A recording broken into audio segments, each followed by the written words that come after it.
අයිබෝන් කියලා පිළිගන්නවා අදත් සයිෆිට් හෙල්ත් එකට ඔයාලා සියලු දෙනාම තවත් අලුත් වීඩියෝ එකක්. ඉතින් අද වීඩියෝ එකෙන් අපි නැවතත් කතා කරන්න හදන්නේ මෙන්න මේ ධනහි සංධිය ආශ්‍රිත කාරණයක් ගැන. ධනහි සංධිය ගැන අපි කලින් වීඩියෝ කිහිපයක්ම කරා. විශේෂයෙන් ඔයාලට මතක ඇති ධනහි සංධිය ඔයා ආරක්ෂා කරගන්න මොනවද මූලික වශයෙන් කරන්න ඕන ව්‍යායාම කියලා අපි කලින් වීඩියෝ එකේ කතා කරා.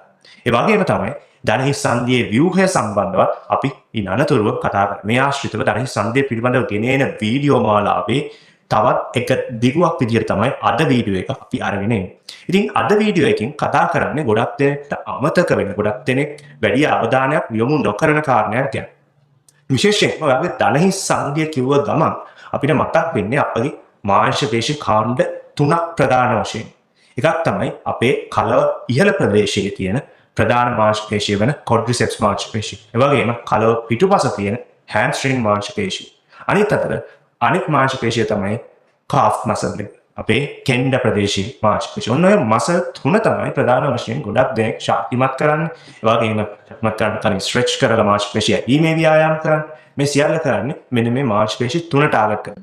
හැබැයි ධනහි සංධිය ආරක්ෂා කරගෙන ධනහි වේදනාව වලින් වළකින්න නම් අනිවාර්යෙන්ම ඔයාගේ උකුල ආශ්‍රිත මාංශ පේශි උකුල් සංධි ආශ්‍රිත මාංශ පේශි ශක්තිමත් කර ගැනීම අනිවාර්ය සාධකයක් වෙනවා. මොකද අපි කියනවා proximal controller විදියට තමයි මෙන්න මේ උකුල් සංධි ආශ්‍රිත මාංශ පේශි ධනහි සංධියට බලපාන්නේ. ඉතින් අපි බලමු කොහොමද මේ මාංශ පේශි මොනවද මේ මාංශ පේශි සහ මේ වැදගත් වෙන්නේ කොහොමද සහ මොනවද අපිට සරලව ගෙදරදී කරගන්න පුළුවන් සරල ව්‍යායාම කියලා. හැබැයි අනිවාර්යෙන්ම මතක් කරගන්න ඕනේ මේ වීඩියෝ එක දැනුවත් වීම සඳහා පමණයි. ඔයාලට ධනහි වේදනාවක් තියෙනවා නම් අනිවාර්යෙන්ම ව්‍යායාම කරන්න කලින් රජයේ පිළිගත් සුදුසුකම් ලත් දක්ෂ බව ශික්ෂකවරයෙක් ළඟට ගිහිල්ලා අනිවාර්යෙන්ම ඔසරව සාකච්ඡා කරලා ඔයාලට ගැළපෙන ව්‍යායාම මාලාවක් සකස් කරගන්න. ඒක තමයි ඔයා කරන්න ඕනේ. අනිවාර්යෙන්ම Facebook හෝ YouTube වීඩියෝ වල තියෙන එක්සර්සයිස් ඔයා කරන්න යන්න එපා. ඔයාට ධනහි වේදනාව තියෙනවා. හැබැයි ධනහි වේදනාවක් නැති තරුණ කෙනෙක් නම් ඔයාට ධනහි සංධිය ශක්තිමත් කර ගැනීම සහ ඔයාගේ කාර්යයන් වඩා ජව සම්පන්නව අපි දන්නවා ධනහි වේදනාවක් හැදුනොත් අනිවාර්යෙන්ම ඔයාගේ performance ඔයාගේ productivity එක බහිනවා. අඩු වෙන්නේ නැති වෙන්නේ අනිවාර්යෙන්ම ඔයාගේ ජව සම්පන්න ඔයාගේ වැඩ ටික කරගන්න ඕන නම් ඔයාට පුළුවන් මේ exercise ටික කරලා බලන්න. මේවයි ඊළඟ levels තියෙනවා. ඒ ඊළඟ levels වලට යන අනිවාර්යෙන්ම ඔයා coaching සර්වරේ physiotherapist කෙනෙක්ට යන්න ඕන. ගිහිල්ලා ඔයාට මේ levels up කරගන්න පුළුවන්. මම අද කියලා දෙන්නේ ඊටාම සරලව ඔයාට ගෙදරදී කරගන්න පුළුවන් ව්‍යායාම කිට් වෙන. අපි බලමු. අද යන්නේ හොඳයි. අපි ව්‍යායාම වලට යන කලින් අපි බලමු කොහොමද මේ මාංශ පේශි උකුල් සංධිය ආශ්‍රිත මාංශ පේශි කොහොමද මේ ධනහි සංධිය ආරක්ෂා කරගන්න උදව් වෙන්නේ කියලා. මොනවාද මේ මාංශ පේශි කාණ්ඩ සහ ඒ එක් මාංශ පේශි කාණ්ඩේ කොහොමද ධනහි සංධිය ආරක්ෂා කරගන්න වැදගත් වෙන්නේ කොහොමද කියලා බලන්න අපේ මේ සූදානම්. හොඳයි මුලින්ම අපි කතා කරන්න බලාපොරොත්තු වෙන්නේ hip abductor muscle එක. hip abductor muscle එක කියන්න බෑ. අතර muscles කියලා තමයි අපිට කියන්නේ. මාංශ පේශි කීපයක් මේ ආශ්‍රිතව තියෙනවා. මේ කාණ්ඩයට අයිති විශේෂම අපි තට්ටම් ප්‍රදේශයේ තට්ටම් මාංශ පේශි විදියට හඳුන්වන්නේ මෙන්න මේ hip abductor muscles විශේෂම gluteal region එකේ gluteus maximus gluteus medius තමයි ප්‍රධාන වශයෙන්ම hip abductors විදියට වැඩ කරන්නේ. ඉතින් මෙන්න මේ මාංශ පේශි ඔයාගේ ධනහිස විශේෂම මේ මාංශ පේශි දුර්වල වුණොත් ඔයා ඇවිදිනකොට ඔයා පරිපලක් නගිනකොට වගේ වෙලාවකට නැත්නම් ඔයා දුවනකොට වෙන්න පුළුවන් ඔයාගේ ධනහිස ඇතුළට කැරකෙන්න ඇතුළට කඩා වැටෙන්න බලන්න. අපි කියනවා මෙන්න මේකට නමක් මේකේ තමයි dynamic knee valgus. හරිද?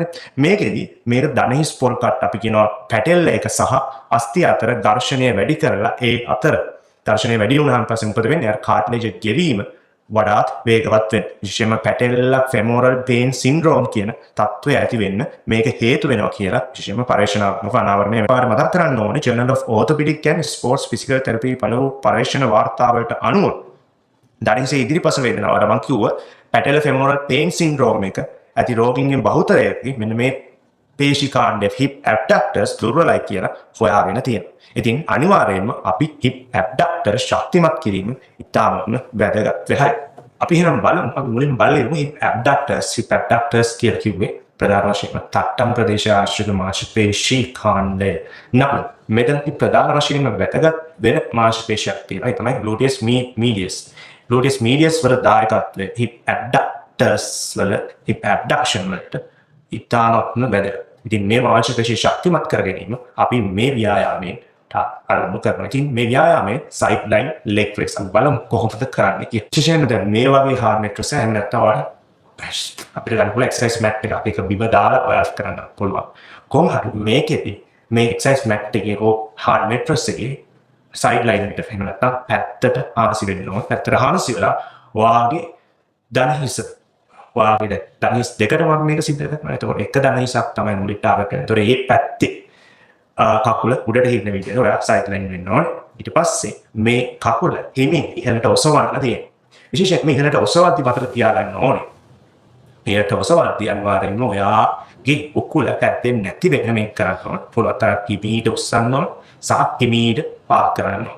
මේ වැඩේදී අනිවාර්යෙන්ම ඔයාගේ උකුල වගේ ස්ටේබල් තියාගන්න ඕනේ. කැරකෙන්නේ නැති වෙන්න සහ ඔයා ඉහළට ඔසවලා තප්පර දෙකක් විතර අඳවගෙන ඉඳලා ඉමීට පාත් කරන්න. මේ මම දැන් කරන ආකාරය. වාට ඔය විදිහට අනිත් පැත්ත හැරිලා වාට අනිත් කකුලට ඔය ව්‍යායාමය කරන්න පුළුවන්. මේකෙදි කැක්කුමක් ආවොත් වේදනාවක් ආවොත් අනිවාර්යයෙන්ම නවත්තලා ෆිසියෝതെරපිස්ට් කෙනෙක්ට ගිහිල්ලා ඔයාගේ ඒකට මොකක්ද සොලියුෂන් මොකක්ද විසඳුම කියලා අනිවාර්යයෙන්ම දැනගන්න ඕනේ. ඒකට හරි ඊට පස්සේ ඔයාලා කස්ටමයිස්ඩ් ව්‍යායාම ගන්න පුළුවන්. ඒ වගේම තමයි මේ ව්‍යායාම සාමාන්‍යයෙන් අපි කරන්නේ 10 සෙට්ස් 3ක් කරන්න පුළුවන්. ඔයාලට කෙටි කාල පරාසවල නැත බොඩි බ්‍රේක්ස් එක. ඒතර මේ අපි කරේ gluteus medius විශේෂයෙන්ම hip abductor muscle group එක strength කරගන්න අවශ්‍ය කරන ඉතාම සරල ව්‍යායාමයක්. මේ ඊළඟ levels වලට ඔයාලට යන්න පුළුවන්. ඒවා මම කිව්වා වගේ ෆිසියෝതെරපිස්ට් කෙනෙක් හරහා ඔයාලා ලබා ගන්න ඕන. ඔපස්. හරි ඊළඟ මාංශපේශී කාණ්ඩයේ විදිහට මම ගන්නේ hip external rotators. hip external rotators ඒ කියන්නේ hip එක ඇත්තට මේ තේරුම hip එක එළියට කරකවන්න දායක වෙන මාංශපේශී. මේ මාංශපේශී කාණ්ඩය කොහොමද ධනිස් සංදියට දායක වෙන්නේ? ධනිස් සංදිය ආරක්ෂා කරගන්න වැදගත් වෙන්නේ කොහොමද? මේකෙදි විශේෂයෙන්ම hip external rotators එක තමයි ප්‍රධාන වශයෙන්ම අර කලින් කිව්වා වගේම මෙතන ඒ කාණ්ඩයේම ප්‍රධාන මාංශපේශී වෙන gluteus maximus තමයි මේන්ම hip external rotator එක වෙන්නේ. මීට අමතරව තව deep rotator muscles තියෙනවා. ඒ deep rotator muscles විදිහට අපිට ගන්න පුළුවන් මාංශපේශී කිහිපයක් තියෙනවා. මම ඔයාලට නිකන් මතක් කරන්නම්. විශේෂයෙන්ම piriformis, obturator internus, obturator externus, gemellus superior, gemellus inferior වගේ මාංශපේශී quadratus femoris වගේ මාංශපේශී අපි කියනවා deep rotators, deep lateral rotator muscles කියලා. ඉතින් මේකෙදි විශේෂයෙන්ම අපි කතා කරොත් මෙන්න මේ external rotators ධනහිසේ නිවැරදි දිශානති alignment එක තියාගන්න වැදගත් වෙනවා. හරිද? විශේෂයෙන්ම 2010 දී කරන ලද අධ්‍යයනයකට අනුව පෙන්වලා දීලා තියෙනවා මේ මාංශපේශී කාණ්ඩය දුර්වල වෙනවා. අපි පාදයේ පොළවේ වදිනකොට කලවස්තිය විශේෂයෙන්ම කලවස්තිය කියන්නේ අපි ෆීමර් බෝන් එක ජංගාස්තිය කියලා අපි සිංහලෙන් කියනවා. අනවශ්‍ය ලෙස ඇතුළට කැරකෙන internally rotate වෙන්න පුළුවන්. ඇතුළට කැරකෙන්න පුළුවන්. ඉතින් කලව අස්තිය ඔය කියන ජංග අස්තිය ඇතුළට කැරකෙනකොට ධනිස් පොල් කට් නැත්නම් පැටල් එක හරි alignment එක වැරදි පාර තමයි ගමන් කරන අපි කියනවා maltracking කියලා.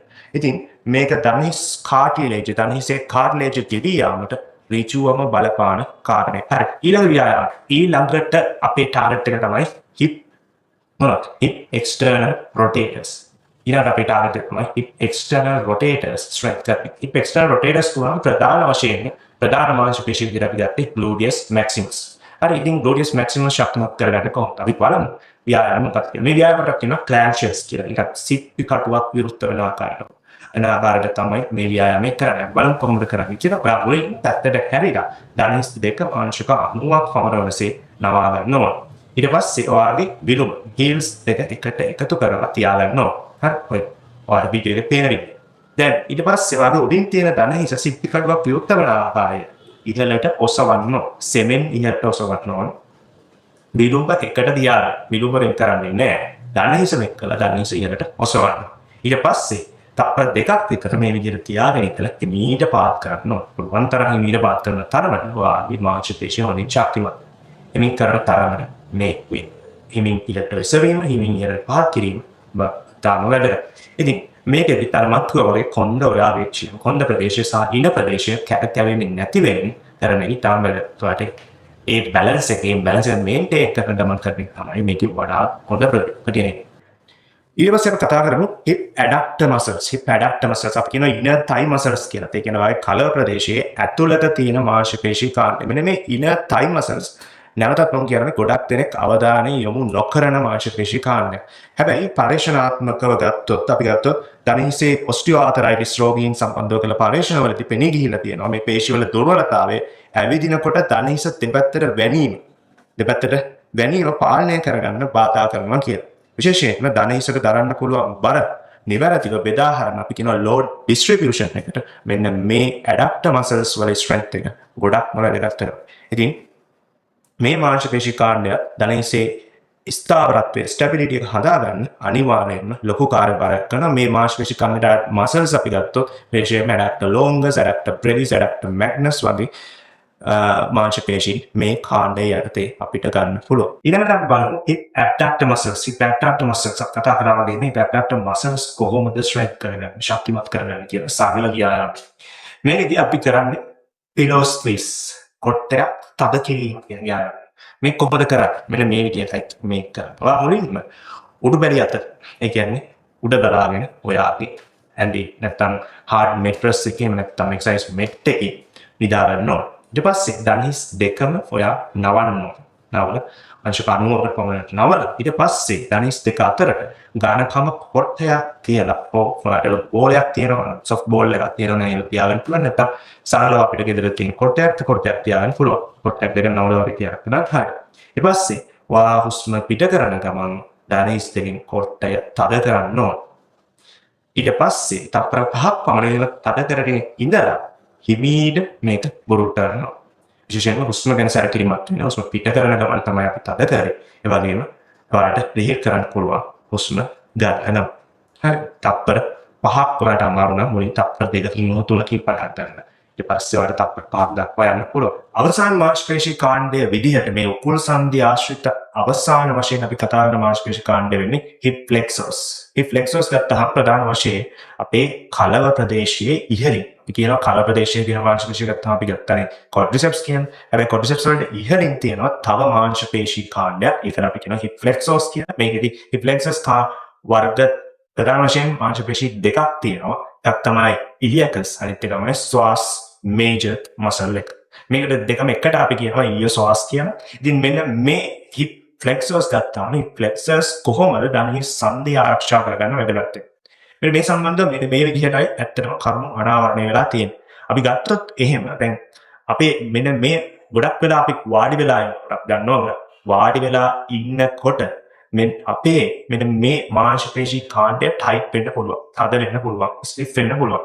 ඉතින් පරිශීලනයෙන් පෙන්නන දෙන විදිහට මේ ගොඩක් වෙලා වාඩි වෙලා ඉන්න කෙනෙක් මේ විදිහට යාම එයාගේ anterior pelvic tilt එකක් අපි කියනවා.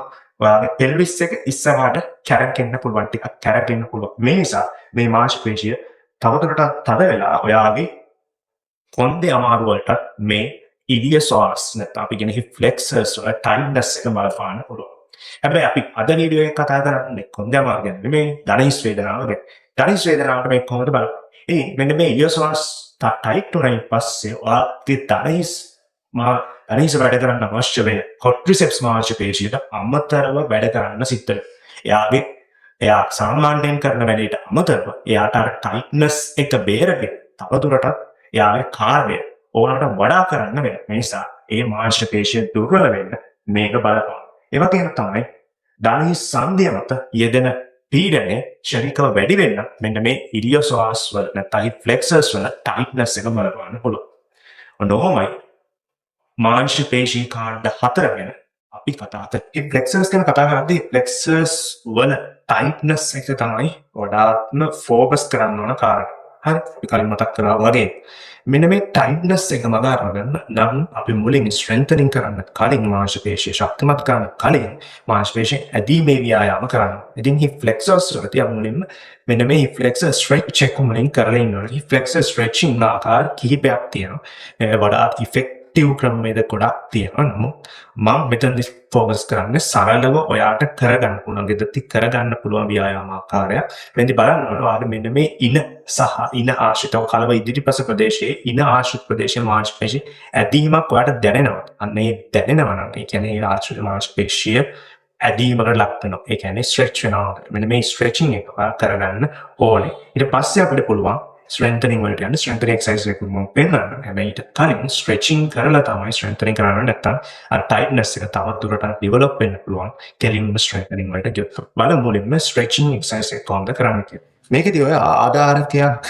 නැත්නම් අපි හිතමු ආධාරකයක් විදිහට අපිට බිත්තියක් ගන්න පුළුවන්. බිත්තියක් හෝ පුටුවක් ළඟට ගිහිල්ලා සම්බරතාවය තියෙන විදිහට අතින් ඒක අල්ලගන්න ඕන. ඊට පස්සේ ස්ට්‍රෙච් කරන බලාපොරොත්තු වෙන කකුල අඩියක් පමණ පස්සට තියන්න ඕන. අඩියක් පමණ පස්සට තියලා ඊට පස්සේ පස්සට තබපු කකුල දණහිසෙන් නවන්න නැතුව ඉන්නොත් තමතල තියාගෙන කෙලින් තියෙන. ඉතිරිපස කකුල ටිකක් දණහිසෙන් නවන්න පුළුවන්. ඊට පස්සේ වා කරන්න ඕනේ කොන්ද කෙලින් තියාගෙන හොඳට කොන්ද කෙලින් තියාගෙන ඊට පස්සේ ඉදිරිපස කකුල දණහිසෙන් ඇව්වා. ඊට පස්සේ කොන්ද හොඳට කෙලින් තියාගෙන පස්සට තියපු කකුල තට්ටම් ප්‍රදේශයෙන් හොඳට තද කරන්න ඕන. ග්ලූටියල් රීජන් එක හොඳට තද කරගන්න, කන්ට්‍රැක්ට් කරගන්න. ඒත් එක්කම ඔයාට පුළුවන් ඔයාගේ ඉන මද ඉදිරියට තල්ලු කරන්න. ඔයාගේ ඉන මද ඉදිරියට තල්ලු කරන්න. හැබැයි කොන්ද කෙලින් තියාගෙන ඉන ඉදිරියට තල්ලු කරන්න. මේකෙදි පස්සට තියපු කකුලේ ඉදිරිපස ප්‍රදේශයේ ඔයාට ඇදීම මාංශපේශිය ඇදීම ඔයාට දැනෙනවා. මේ තත්පර 30ක් විතර ඔයා අල්ලගෙන ඉඳලා ඊට පස්සේ ඔයාට පුළුවන් ලියේට් කරන්න. මේ විදිහට ඔයාට කීප වතාවකින් මට 2ක් 3ක් පමණ කරාට පස්සේ පුළුවන් ඔයාට ස්ට්‍රෙන්තනින් එක්සර්සයිස් කරන්න. හරි ස්ට්‍රෙචින් ව්‍යායාම වල පස්සේ ඔයා ස්ට්‍රෙචින් ව්‍යායාම කරාට පස්සේ කරන්න ඕනේ තමයි මේක. හොඳට ස්ට්‍රෙන්තනින් කරගන්න. හැබැයි stretching after stretching එක අනිවාර්යෙන්ම මතක තියාගන්න නැත්නම් ටයිට්නස් තව වැඩි වෙනවා. ඉතින් අපි බලමු කොහොමද කරන්න කියන්නේ. මේකෙදි කරන්න ඕන දේ තමයි ඔයා කොහොමද ඔයාගේ hip flexors දැන් strength කරගන්නේ කියලා after stretching. හරි මේකෙදි ඔයා කරන්න ඕන දේ තමයි ඔයා කෙලින් පිට ගන්න ඕනේ. ඔයාගේ ළඟ පුටුවක් තියෙනවා නම් වඩා හොඳයි මේ වගේ. ඔයාට හදිසියට අල්ල ගන්න. එහෙම නැත්නම් ඔයාට බිත්තියක් වගේ ළඟට එන්නත් පුළුවන්. ඊට පස්සේ කොන්ද කෙලින් හොඳට තියාගෙන ඔයා කරන්නේ මේක දන්න නිසා ඉන මට්ටමට එනකන් ඉහළට ඔසවන්න ඕන. ඉන මට්ටමට එනකන් ඉහළට ඔසවන්න ඕන. ඔසවලා තප්පර 2ක් විතර ඔහම තියන් ඉඳලා එමීට පාක් කරන්න. රේඩියට ඔයාට පුළුවන්. කොයි විදිහට කරනකොට ඔයාට පුළුවන් ඔයාගේ hip flexors strength කරගන්න. විශේෂයෙන්ම balance එක මේකට ඉතාම වැදගත්. ඔයාගේ balance එක වර්ධනය කරගන්නත් මේ ව්‍යායාමයේ ගොඩක් උදව් වෙයි. ඉතින් මේකත් අර විදිහට ඔයාට 10 වතාවක් කරන්න පුළුවන්. 10 වතාවක් කරන්න අමාරුම නම් ඔයාට 8 වතාවකින් විතර පටන් ගන්න පුළුවන්. පටන් ගන්න 8 වතාවක් කරා ඊට පස්සේ විනාඩි 2ක් 3ක පමණ බ්‍රේක් එකක් ගත්තා. ඊට පස්සේ නැවතත් 8 කියන එක ඔයාට 10ට වැඩි කරලා කරන්න පුළුවන්. ඒ විදිහට සෙට් සයින්. ඉතින් ඔන්නෝමයි අපි මාංශපේශී කාණ්ඩ hip muscles නැත්නම් උකුල් සන්ධි ආශ්‍රිත මාංශපේශී කාණ්ඩ 4 ගැන අපි අද වීඩියෝ එකෙන් කතා කරා. ඒ වගේම ඔයාලට ඒ මාංශපේශී කාණ්ඩ 4 ශක්තිමත් කර ගැනීම සඳහා කරන්න පුළුවන් තාම සරල ව්‍යායාම 4කුත් වෙනවා. ඔයාලට දණහිස් වේදනාවක් නැති කෙනෙක් නම් අනිවාර්යයෙන්ම මතක තියාගන්න. ඔයාලට දණහිසේ කැක්කුමක් නැති කෙනෙක් නම් ඔයාට මේ ව්‍යායාම කරන්න පුළුවන්. මේ ව්‍යායාම ඉතාම හොඳයි. ඔයාගේ දණහිස් කැක්කුම් වලින් දණහිස් සංධිය ශක්තිමත් කරගන්න, දණහිස් කැක්කුම් වලින් බේරෙන්න වගේම ඔයාගේ කොන්ද ශක්තිමත් කරගන්න ඉතාම වැදගත්. විශේෂම තරුණ අයට මොන්ගේ වැඩ ඉතාම වේගවත්ම කාර්යක්ෂම ප්‍රොඩක්ටිවිටි එක කුඩට දාගන්න ඉහළ නංව ගන්න මේ ව්‍යායාම ඔයාට උදව් වෙයි. සහ මේකේ ඊළඟ ලෙවල්ස් වලට ඔයාලට යන්න පුළුවන්. ඒ සඳහා අනිවාර්යෙන් පාත්පුදු බෝචි සර්වර් හමු වෙන්න කියලා ආරාධනා කරනවා. ඉතින් අද වීඩියෝ එකකින් ඔන්න ඔය විදිහට අපි ඔයාලට මේ වගේම වැදගත් වීඩියෝ එකකින් අපි හමු වෙමු ඊළඟ දවසේ. ඉතින් අපේ channel එක subscribe කරන්න කියලා ඉල්ලනවා. ඒ වගේම මේක වැදගත් වෙයි කියලා හිතන හැමෝටම share කරන්න කියලා ඉල්ලනවා. ඔයාලා සියලු දෙනාටම තෙරුවන් සරණයි. ජය වේවා. Free audio post production by alphonic.com.